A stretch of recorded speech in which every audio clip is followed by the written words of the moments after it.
Genesis 38.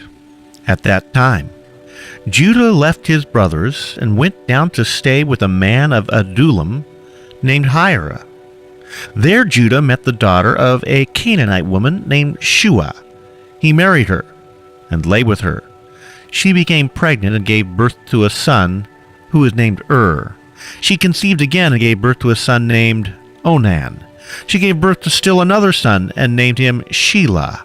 It was at Kezib that she gave birth to him. Judah got a wife for his firstborn, and her name was Tamar. But Judah's firstborn, was wicked in the Lord's sight, so the Lord put him to death. Then Judah said to Onan, "Lie with your brother's wife and fulfill your duty to her as a brother-in-law to produce offspring for your brother." But Onan knew that the offspring would not be his, so whenever he lay with his brother's wife, he spilled his semen on the ground to keep from producing offspring for his brother. What he did was wicked in the Lord's sight, so he put him to death also.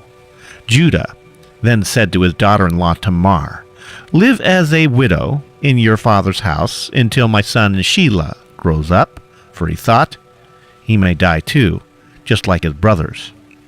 So Tamar went to live in her father's house.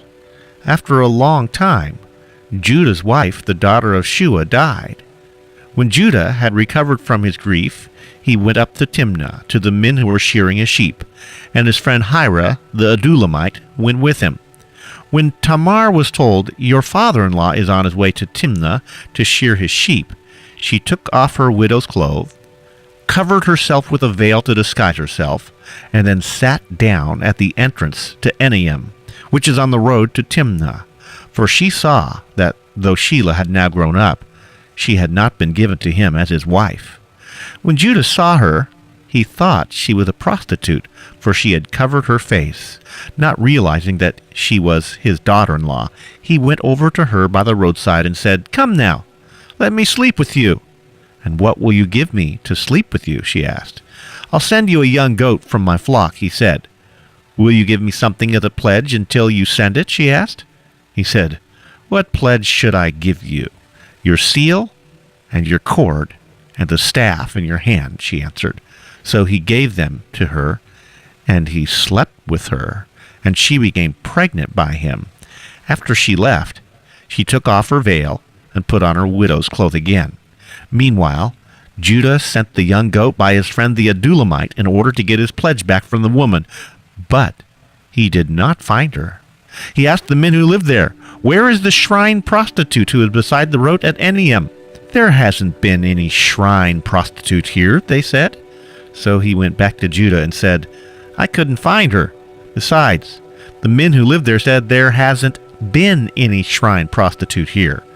Then Judah said, "Let her keep what she has, or we will become a laughing stock. After all, I did send her this young goat, but you didn't find her."